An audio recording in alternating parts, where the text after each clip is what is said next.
Jammu and കാശ്മീരിന്റെ മാറ്റത്തിന് തുടക്കം കുറിച്ചത് 4 പേരാണ്. ഇർഫാൻ പഠാൻ, അജയ് ശർമ്മ, മിഥുൻ മാനസ്, പരസ് ഡോഗ്ര. ഉറച്ച വിശ്വാസത്തോടെ മുന്നേറാൻ ടീമിനെ പഠിപ്പിച്ചത് ഇർഫാൻ ആയിരുന്നു. സംസ്ഥാന വ്യാപകമായി ക്യാമ്പുകൾ നടത്തി ഓരോ പ്ലെയറിനെയും സസൂക്ഷ്മം തിരഞ്ഞെടുത്തു. അപ്പോൾ ടീമിലുള്ളവരും IPL സജീവമായവരും എല്ലാം ഇർഫാന്റെ കണ്ടെത്തലുകളാണ്. ടീം സെലക്ഷൻ പ്രോസസ് കണ്ട ഇർഫാന് ഒരു കാര്യം നേരത്തെ മനസ്സിലായി. ഇതൊരു സാധാരണ സെലക്ഷൻ അല്ല, ചേരി തിരിഞ്ഞുള്ള ഭിന്നിപ്പാണ്.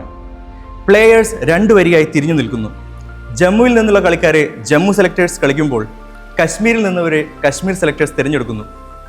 ഇത് കണ്ട ഇർഫാൻ 2 സെലക്ടേഴ്സിന്റെയും കയ്യിൽ നിന്നും ഷീറ്റുകൾ വാങ്ങി കീറിക്കളഞ്ഞു. ജമ്മു കശ്മീരിന്റെ ക്രിക്കറ്റ് പശ്ചാത്തലം പൊളിച്ചെഴുതിയത് അജയ് ശർമ്മ എന്ന ഹെഡ് കോച്ചാണ്. 2022 സ്ഥാനമേറ്റതോടെ ടീമിന്റെ ഘടനയെ തന്നെ ശർമ്മ മാറ്റിയെടുത്തു. പരസ്പരം പോരടിക്കുന്ന ഒരു കൂട്ടത്തെയാണ് ശർമ്മയ്ക്ക് ആദ്യം നേരിടേണ്ടി വന്നത്. വൈറ്റ് ബോളിൽ ടീമിന്റെ കഴിവ് തിരിച്ചറിഞ്ഞ ശർമ്മ അതിൽ തന്നെ ഫോക്കസ് ചെയ്യാൻ തീരുമാനിച്ചു. Bowling കോച്ചായി P. കൃഷ്ണകുമാറിനെയും ദിശാന്ത് യാഗ്നിക്കിനെയും കൂടെ ചേർത്തതോടെ പേസ് അറ്റാക്ക് ടീമിന്റെ ശക്തിയായി മാറി. ഫീൽഡിംഗ് കൂടെ മെച്ചപ്പെട്ടതോടെ അവർ ഒരു പുതിയ തുടക്കത്തിൽ വിശ്വസിച്ചു തുടങ്ങി. There is no I in team എന്ന ചിന്താഗതിക്കാരനായിരുന്നു മുൻ ജമ്മു ആൻഡ് കാശ്മീർ ടീം അംഗവും BCCI പ്രസിഡന്റുമായ മിഥുൻ മാനസ്.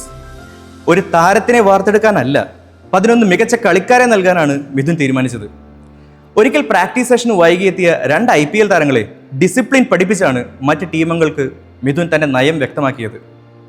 ജമ്മു ആൻഡ് കാശ്മീർ ടീമിന് ആവശ്യവും ആക്ഷേപങ്ങളിൽ പതറാത്ത ഒരു ടഫ് ടാസ്ക് മാസ്റ്ററെ തന്നെയായിരുന്നു. ടീം അത്തരത്തിൽ മുന്നോട്ട് പോകുമ്പോഴാണ് മറ്റൊരാൾ കടന്നു വരുന്നത്. ക്രിക്കറ്റിന്റെ മാറ്റങ്ങൾ കണ്ടുവളർന്ന ഒരു 40-കാരൻ. ഹിമാചൽ പ്രദേശിൽ നിന്നും ടീമിനെ നയിക്കാൻ വന്ന പ്രൊഫഷണൽ ക്യാപ്റ്റൻ പരസ് ഡോഗ്ര. കളിക്കളത്തിൽ തന്റെ ടീമിനെ എങ്ങനെ മുന്നോട്ട് കൊണ്ടുപോകണമെന്നറിയാൻ പരസിന് 20 വർഷത്തെ എക്സ്പീരിയൻസ് ധാരാളമായിരുന്നു.